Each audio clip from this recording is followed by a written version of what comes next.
How to change email on Instagram. First up, open your Instagram. And once you're in Instagram, what you have to do is just go to your profile.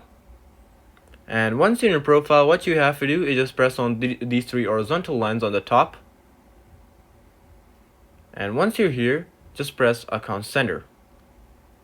And then just go to your personal details right over here.